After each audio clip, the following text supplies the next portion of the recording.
Following closely recent developments in Uganda and notes with concerns reports regarding the detention of political and civic actors in the country, including cases of which the whereabouts of some individuals have yet to be clearly established. He recalls that freedom of expression, including the independence of the media, as well as the rights to liberty and security of person, are enshrined in Uganda's constitution, as well as in international human rights obligations. He encourages all stakeholders to exercise restraint and uphold the rule of law. Yes, all right. Tuba tukatandikiddewo olunaku olwaleero mbalamusizzaako nnyo mukulike obwakedde. Yes, oli ku Yugi Update TV. Tugenda ku story kakati nno Mwanga Kivumbi yanibanga abizaalidde Mwami Yoweri Kaguta Museveni. Okusinziira ku information n'akatambi ke nkuwadde, tulaba nga amawanga ag'ebweru gali concerned n'ebigenda mu maaso mu ggwanga okubeera nga bagenda mu maaso n'okuwamba n'okubuzaawo ba political actors mu ggwanga lyattu Uganda.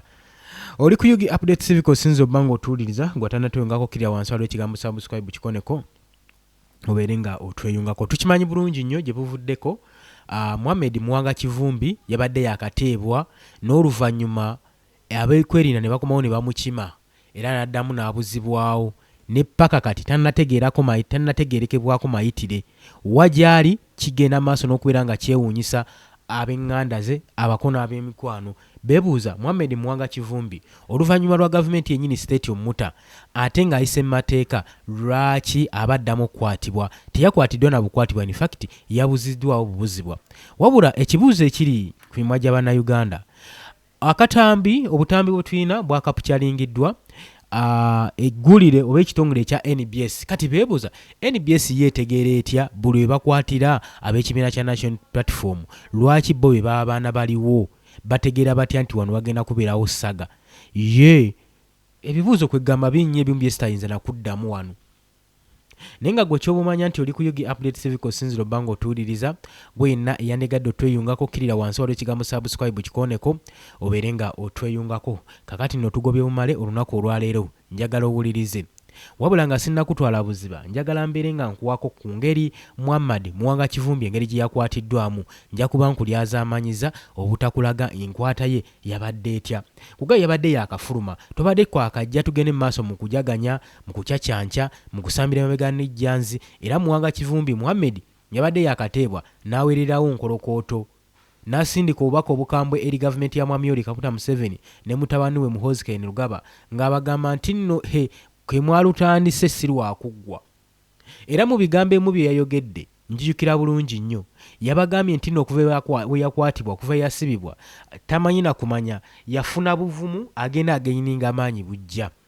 Kakati statement Mwanga Kivumbi z'akoze ng'omuntu abadde yakateebwa, nalabiddewo nga Mwanga Kivumbi bayinza obutamusussaawo wadde ennaku 2 nze okusinziira ku statement zebadde agenda maaso n'okukola. We baamutadde musajja mukulu no yagenze n'ayolekera mu makaage. Mu makaage yennyini ekifo ekyo gye yakwatibwamu era we yali atadde polling station. Wabula yasanze Bannayuganda bamulindiridde, abawagizi bamulindiridde nga talina kintu kyonna kyayinza bakolera okujjayo basuulayo ekigambo okubabuuzaako.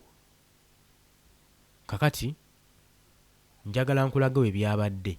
Njagala nsooke nkuwe kukwatibwa kwe okwa Muhammad Mwanga Kivumbi.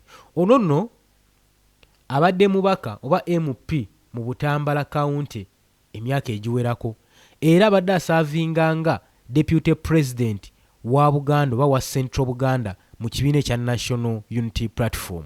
Kakati saawa zino tuli mu muwenja buseenene, omuntu yabadde ateereddwa kakalu ka poliisi nga n'omusimbi ogwabuliwo obukadde bwa Uganda 10 bweddu obwaweereddwawe.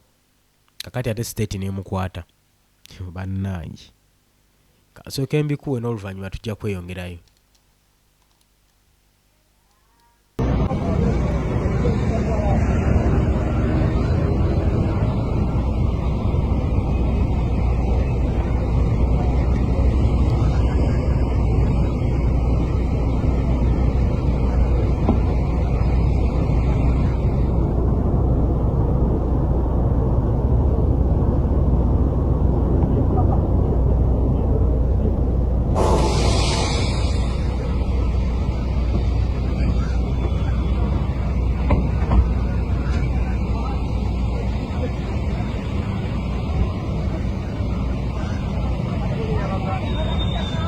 Bosco.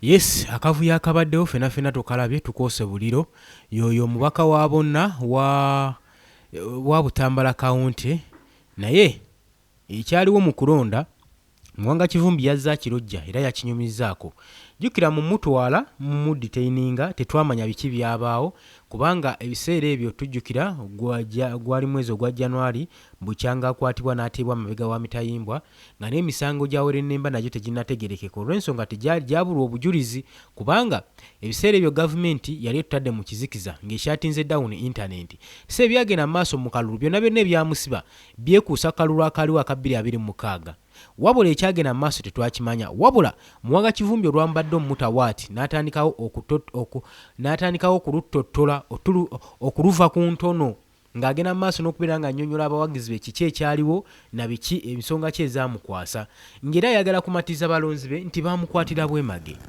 era ffenna tubadde tukimanyi nti gavumenti ensangi zino beegenda maaso n'okukwata tebasomera musango ki gwe bayina wabula ebayoola buyoozi tetambulira ku constitution y'eggwanga Uganda akatambi k'ensooso baterako nga amawanga ag'ebweru omu ku nnamateeka ng'agenda maaso n'okubeera ng'akola atya nga ali concerned n'ebigenda maaso mu ggwanga Uganda ng'agamba okubuzaawo kw'aba political actors ensangi zino kususse mu ggwanga lyattu Uganda era ng'agamba nti wateeka okubeerawo action ekolebwa ku gavumenti oba mu ggwanga Uganda entiisa amateeka constitution n'engeri gy'ekyobolebwamu ne demokrasiya engeri gyakwatibwamu mu ggwanga lyattu ya Uganda so lino liyinza okubeera nga ddibu ddene eri Mwami Yoweri Kaguta Museveni ne gavumenti ye singa abasajja batandika okuintafiyalinga mu bufuzi obwa Uganda nga balaba nkyaka gavumenti eremereddwa okuhandolinga abantu baayo gavumenti egenda maaso n'okujeeza n'okutuntutuza abantu bannayuganda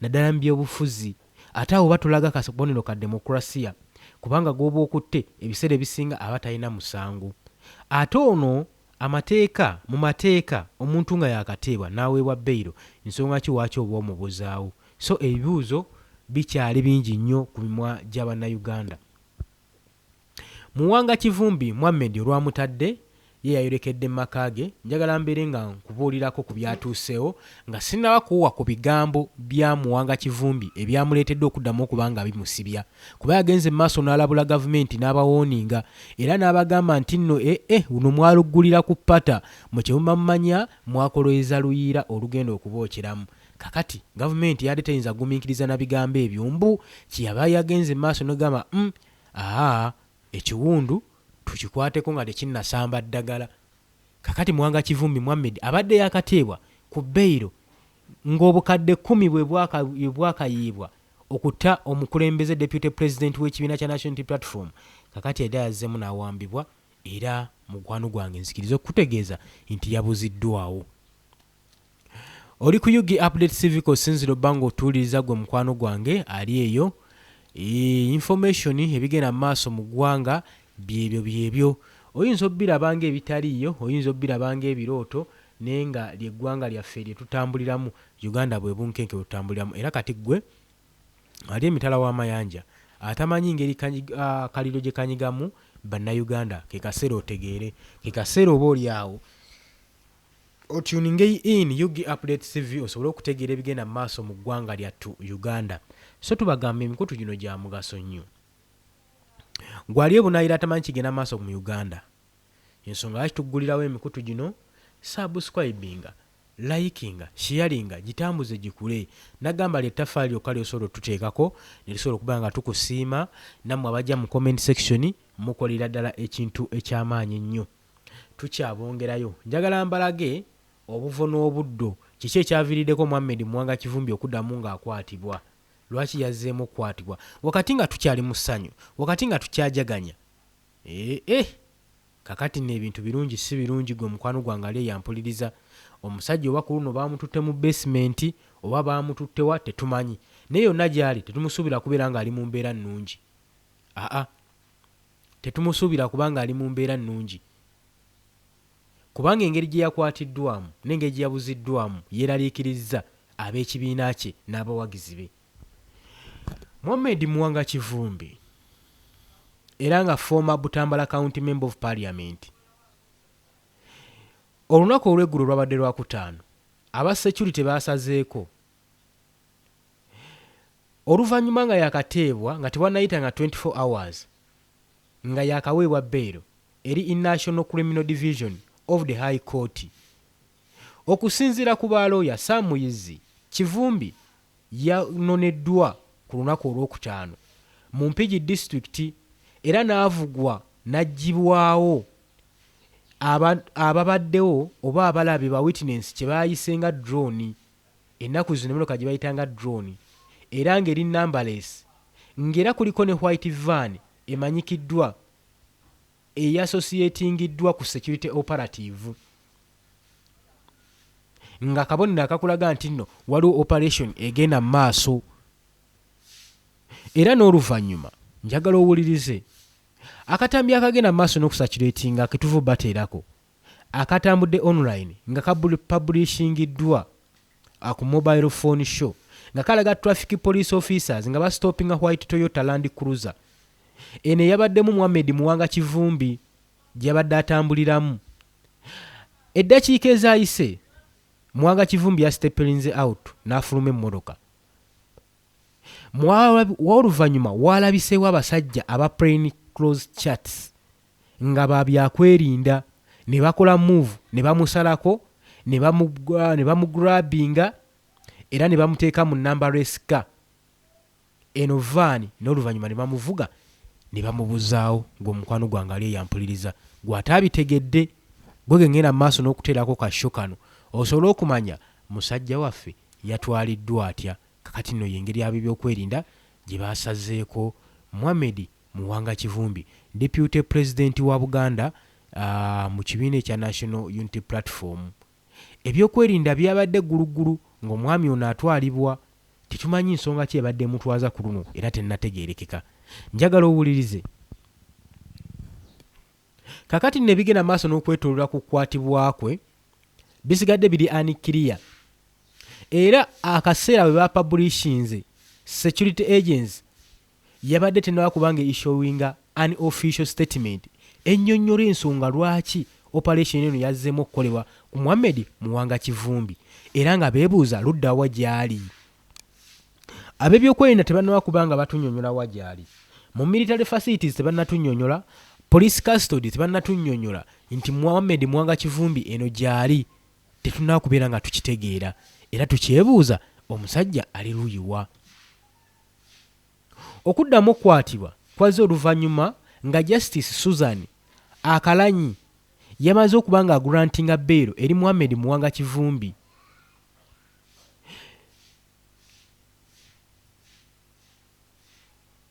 Wuliriza, nagambye oli ku Yugi Update Civic osinza oba nga otuwuliriza, watannatweyungako kirira wansi ekigambo subscribe weekiri kikooneko obeere ng'otweyungako. Nkugambye munnamateeka Justice Susan Okalanyi yabadde yakagulantinga bbeera eri Mohamed Muwanga Kivumbi saako ne bannabalala 16 abaali bagenda maaso n'okulumirizibwa naye ku misango egy'abakwasa egitannaba kubanga gitegeerekeka bulungi paka ne kaakati newankubadde babadde bamaze bagulantinga bbeero.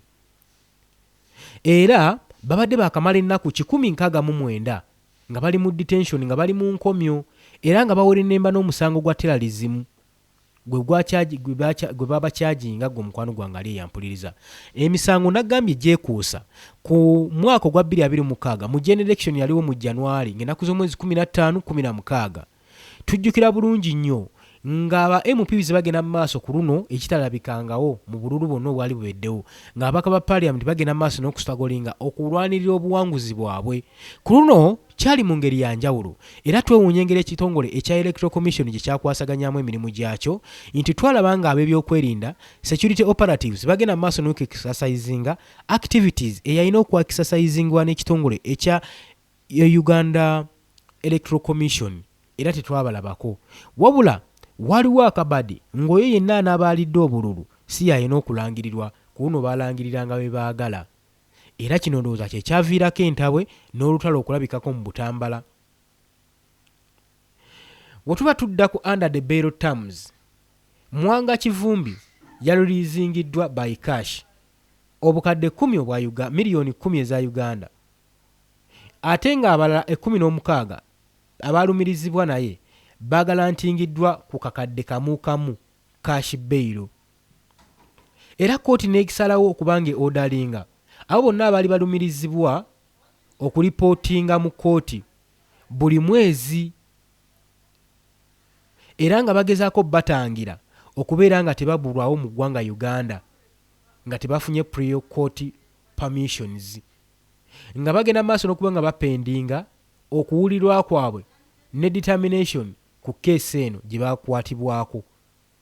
We batyo omubaka Mohamed Mwanga Kivumbi ne banne be yali alumirizibwa nabo we bagenze maaso n'okuweebwa beyiro. Beyiro ekitegeeza teyabadde yakimpatiira era teyatoloseewo butolosi mu kkomera.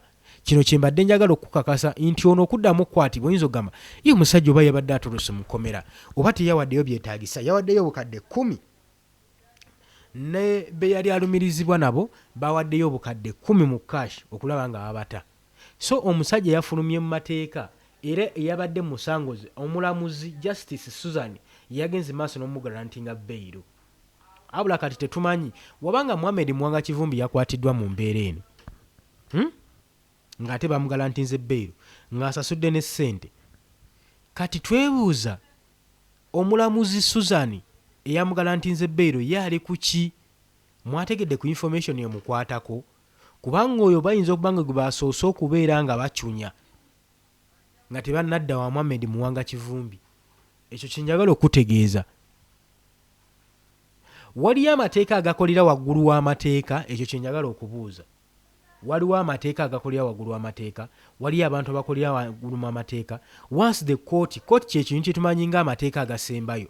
Once the court decide, tulina otambulira ku decision eza court. Awo omuntu womuvinga free. Court ye garantinga either you a victim, you a suspect, or you a criminal. Oba okyawera ennemba n'emisango oba tokyawera ennemba nagyo, kooti eyo byonna byonna yeekola ki? Yeesalawo. Naye kati ku luno twebuuza Mohamed Mwanga Kivumbi bamulanga ki? Gwe mukwano gwange ali eyo ampuliriza.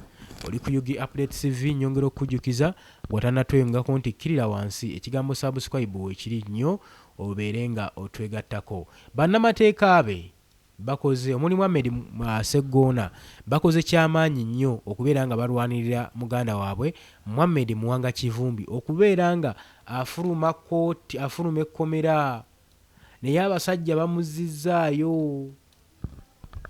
Abasajja kye batukoze tekikoleka mutiitiizi era tetumanyi ki kye bagenda maaso n'omwesibako, bamubanja ki, baagala ki. Mohamed Mwanga Kivumbi ne banne bagenda maaso n'okulumirizibwa nabo babadde bafeesinga terrorism charges, nga zino nno zaavaako ku incidence yaliwo ey'okwekomitinga wakati wa July ennaku z'omwezi 11 saako ennaku z'omwezi 15 mu mwaka ogwa 2026 gwe tulimu gwenyino gwennyininyini eri mu Kibibi sub country Butambala district nga tufollowinga January wa 2026 general elections.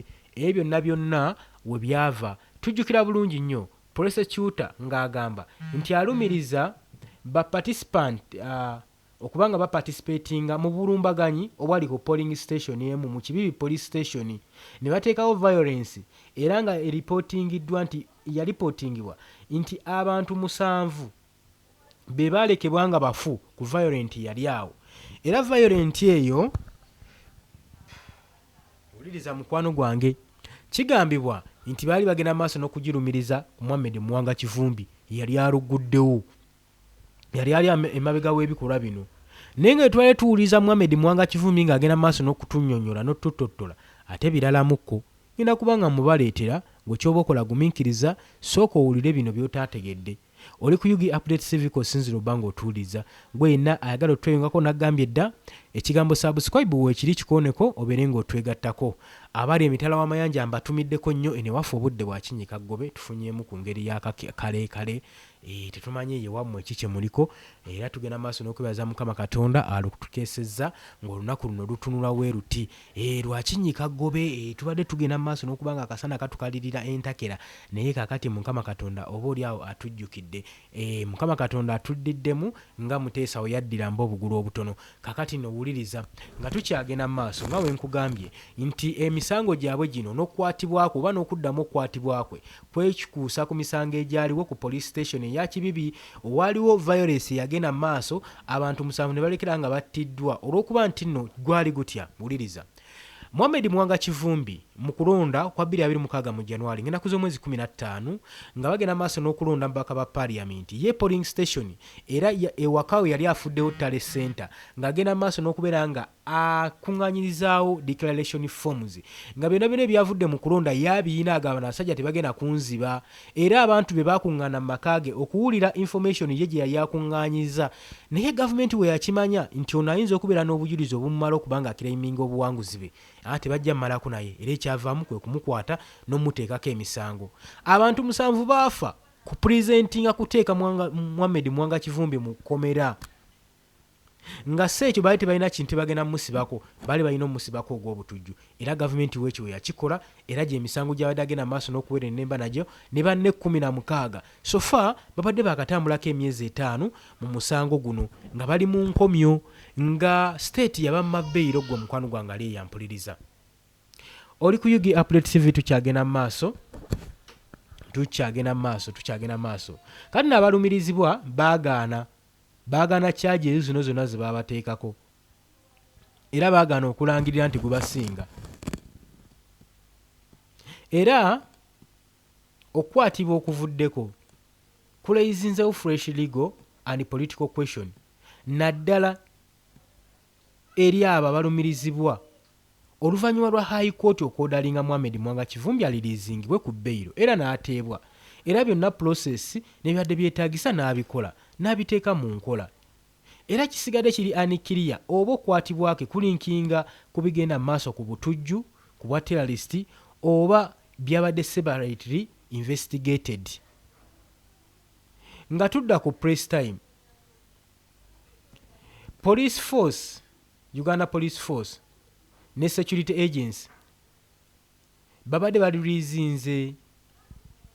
babadde balirizinze an statement official statement nge regarding a cooperation Kivumbi ne legal team ye bagenda maaso n'okukola okwestablishinga okunoonyereza wa Mohamed Mwanga Kivumbi gye yatwaliddwa oba ali mu detentions ali mu facilities ali mu basement tetumanyi gwe kyoba omanya naye ng'oli ku Yugi Update TV kw'osinzira obba ng'otuuliriza gwe mukwano gwange tukyagenda maaso nkyakutwalaganya era nga nkyakutwala kantindiggwa kakati njagala mbeere nga nkuterako ku bigambibwa okuba nga biyinza okuba mbu bibyavidde Mohamed Mwanga Kivumbi okuddamu okukwatibwa kubanga yabadde yakateebwa yagenze otuuka emmaka ge nga bamulindiridde ng'omuyeye munnamungi wa muntu ali awo jjukira nti nno okuva Robert Kyagulanyi Ssentamu yafuluma tali mu Uganda kati balaba nga omuntu ayinza okuddamu okuŋŋaanya population y'abantu wabanga Mohamed Mwanga Kivumbi asobola okukikola then kibeekengera kubanga bali sekiwa nga balowooza Robert Kyagulanyi Ssentamu bamaze omumukuba takyalinnya kigere kye mu ggwanga Uganda bamuteereddewo bills sovereignty bill twala tugende bino byonna nga byonna kibagezaako beeshuludinga eri Robert Kyagulanyi Ssentamu mukulembeze w'ekibiina kya National Platform so buli muntu asobola ogazalinga abantu abasukka mu 5 oyo bamwekengera nnyo gwe mukwano gwange ali eyampuliriza era bwe yavuddeyo Mwanga Kivumbi ebigambo bye yayogedde byatiisiza gavumenti yabagambye agenda tandikira we yakoma tagenda kubanga asirisa era n'abagamba bakimanye ekibiina kino ekya National Platform kyajjanga kinunuzi eri mu ggwanga tugenda maaso n'okubeera nga tukola ekisoboka okununula eggwanga lyaffe era n'abagamba nti ke baalutandise si lwakuggwa wabula kino bakimanye nti no kituuza butuuza era baaluggulira ku ppata era Mwanga Kivumbi n'agenda maaso nga yeewera ng'agamba nti bukyangaasibwa abadde ageyininga bugeyininzi maanyi mapya yafuna buvumu bupya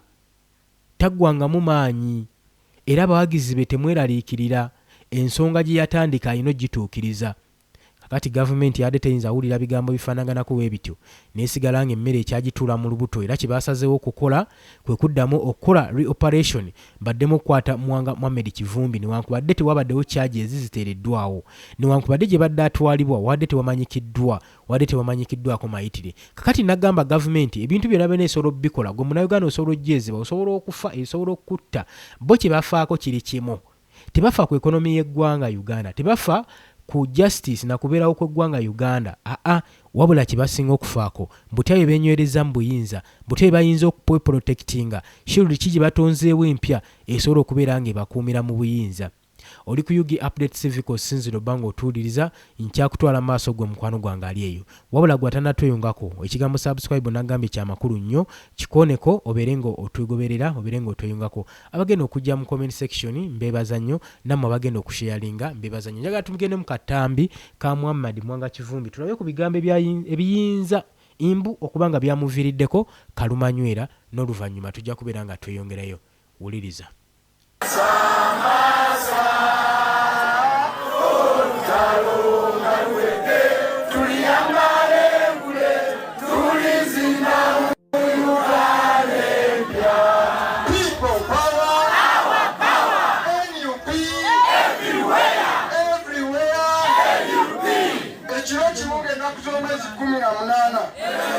Kusawa mwendo gw'ekiro abatamanya ngamba nga bakulemberwa abantu abasatu bemmanyi bayimirira mu mutyawo nga balina emmundu kasepiki, abalala ne bayimirira wali ne bakkuba amasasi mu garaji awo ne bakkuba n'oluggi luno.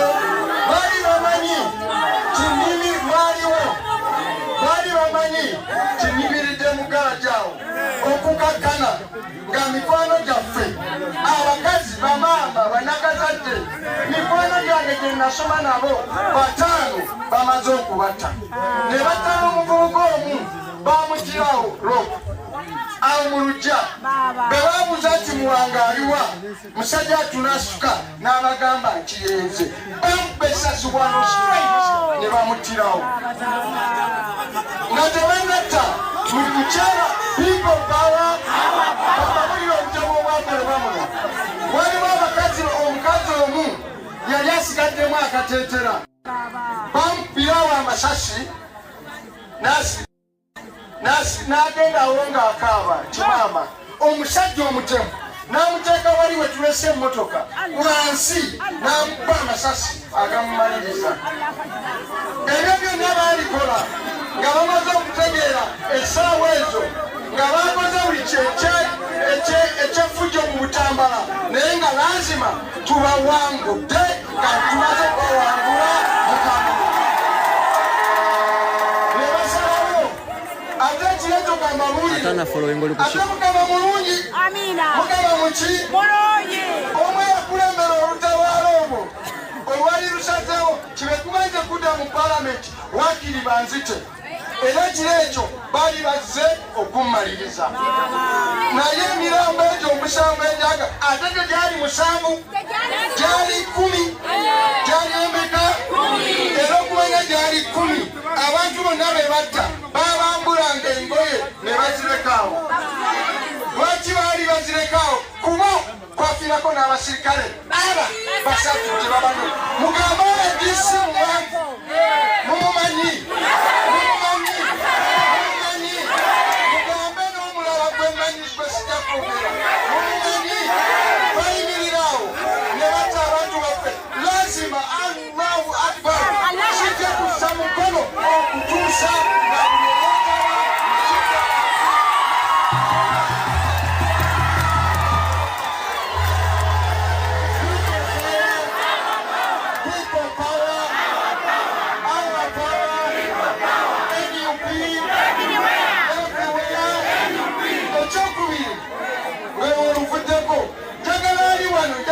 mu ngalo.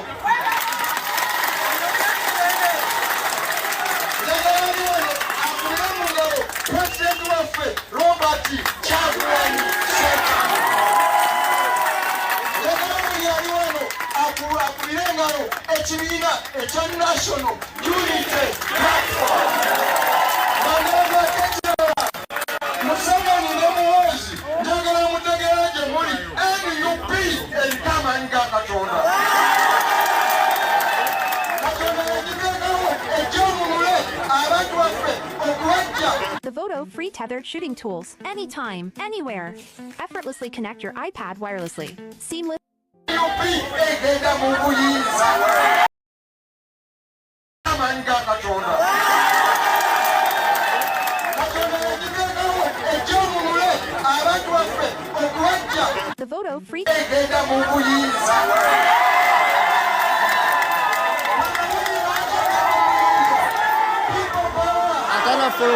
atana followinga oleke kichamu olaba Museveni ng'akola nini by'ataakola mumanye omusajja mumuwangude. Olaba gavumenti ng'ekwata abantu abaddasse muki omusajja akwata emitwalo 5.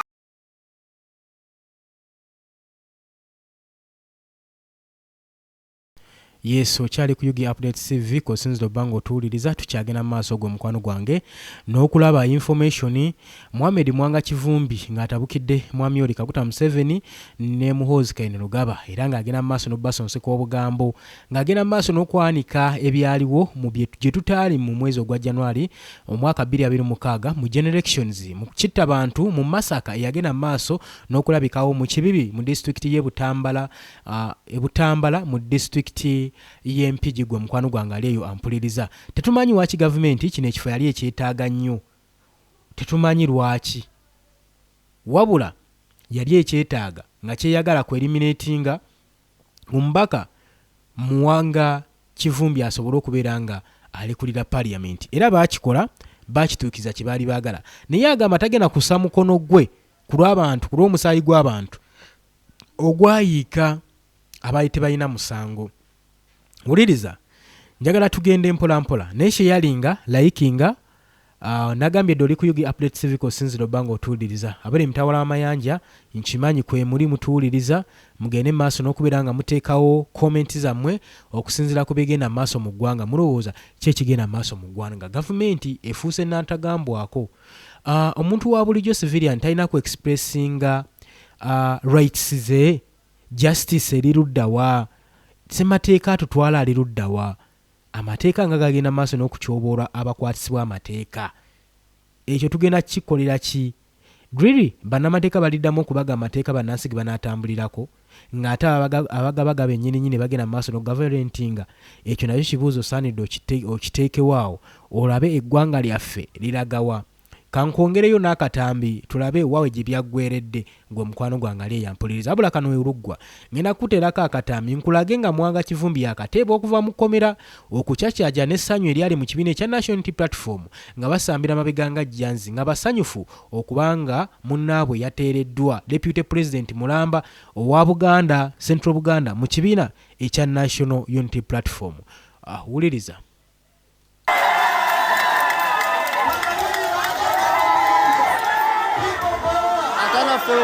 atana followinga oleke kichamu olaba Museveni ng'akola nini by'ataakola mumanye omusajja mumuwangude. Olaba gavumenti ng'ekwata abantu abaddasse muki omusajja akwata emitwalo 5. Olaba gavumenti muwuliriza ng'etandisa okukwata abantu abaddaziza musango ng'esiba abantu nga tebakoze ng'etta abantu ate abafudde si bano bokka 5. Bobi Wine Kyagulanyi Ssentamu pulezidenti waffe nga nange abadde mu kitangulo baafuna ekyasi yasiini ng'atudde mu mmotoka nga balowooza ti Bobi Wine waali baamukuba amasasi ne bamutta. Amutta eyo banyumiriza gye mbaddeeyo beedda mu hoteri n'abagamba ate kati mugamba ki akasajja nkamaze naye Mukama Katonda Bobi Wine yali mu mmotoka batta Yasiini omwana w'omusajja oyo ali kubye okudda wano olutalo luddemu bawulire kifa mu kyeki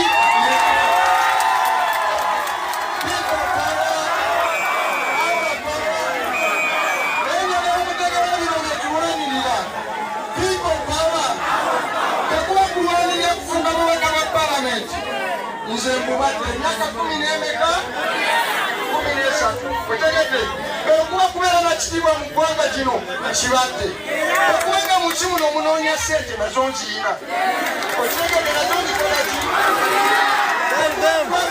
people power ebyo abantu bebalwanira kuvuga motoka nnungi ngivuzeeko kutambulira mu nnyonyi ntambuliddemu kulambula simayana ngendako mu White House ngenze twagenda nelompolo n'omu House of Commons ebungereza buli wamaawuli twagenda e Japan eyo ekyayina eyo nga banyiniza ng'omugezi bwa Afrika people power nolwekyo abantu ebimu omutiibatiiba bwe munoonya mutte abantu mufune omutiibatiiba obufe tububadde tebwetaaga kutta bantu kubeera nti oyitibweho nalebo simanyokawakamwaki wa palamenti ono leader of opposition mumulabaloko wanaye asinga abasajja muhooza akaaba buli kaseera senyonyi oyo senyonyi yongeza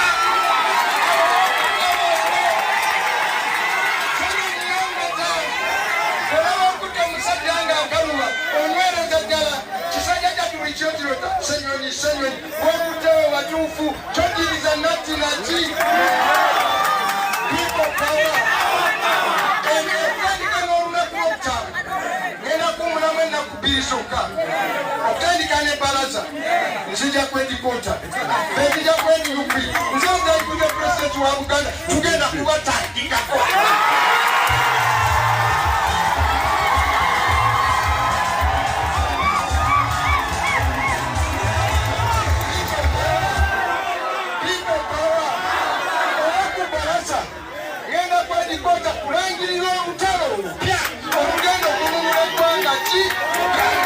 Nange mu following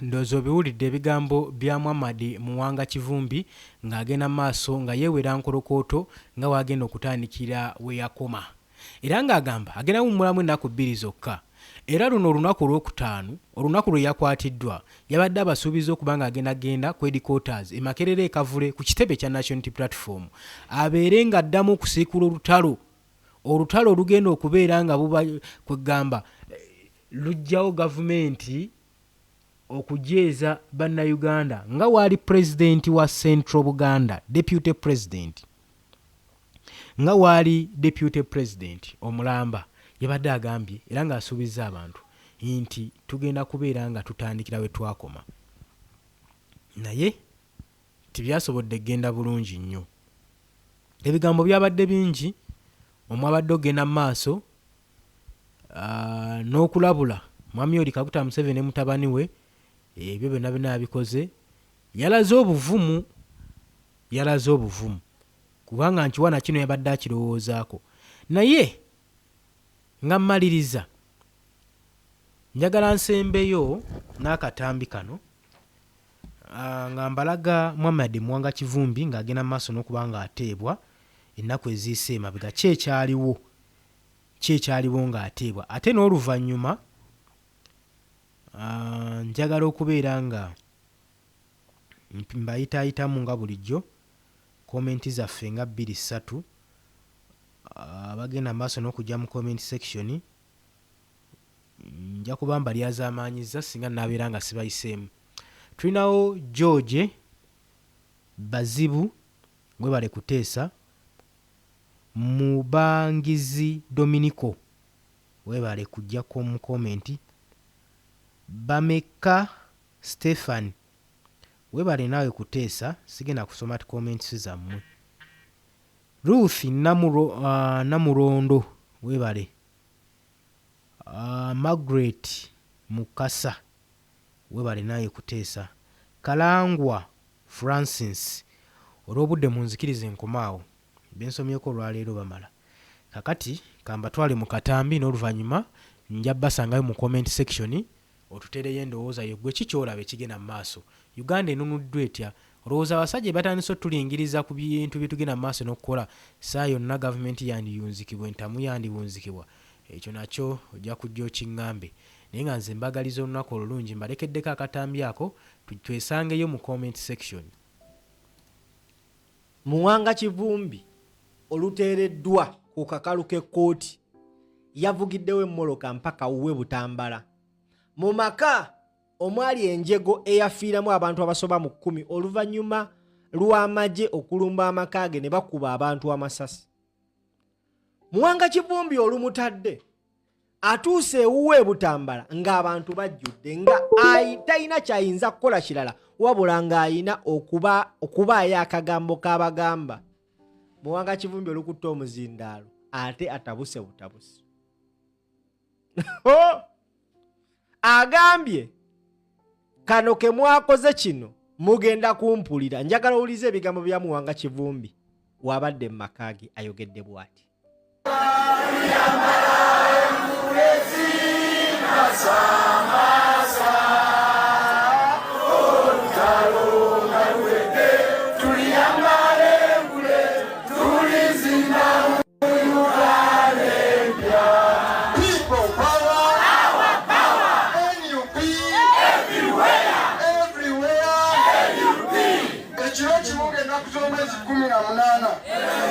Kusawa mwendo okw'ekiro abatamanya ngamba nga bakulemberwa abantu abasatu bemmanyi bayimirira mu mutyawo nga balina emundu kasepiki abalala ne bayimirira wali ne bakuba amasasi mu galajawo ne bakuba n'erugirulo baali bamanyi kinimi lwaliwo baali bamanyi kinimiridde mu galajawo okukakkana nga mikwano gyaffe abakazi bamaama banakazadde mikwano gyange gye nasoma nabo 5 bamaze okubatta ne batta n'omuvubuka omu bamugirawo rope awo mu lujja be babuuza nti Muwanga aliwa musajja atunasuka n'abagamba nti yenze bamuba essasi wano straight ne bamuttirawo nga tebanatta mukukyala people power ababulira obutabo obwakolebwa muno waliwo abakazi omukazi omu yali asigaddemu akateetera bamupirawo amasasi n'agenda awo ng'akaaba kimaama omusajja omutemu n'amuteeka wali we tulese emmotoka wansi n'amuba amasasi agamumaliriza. Ebyo byonna baalikola nga bamaze okutegeera essaawa ezo nga bakoze buli ekyefujjo mu Butambala naye nga lazima tubawangudde nga tumaze kubawangula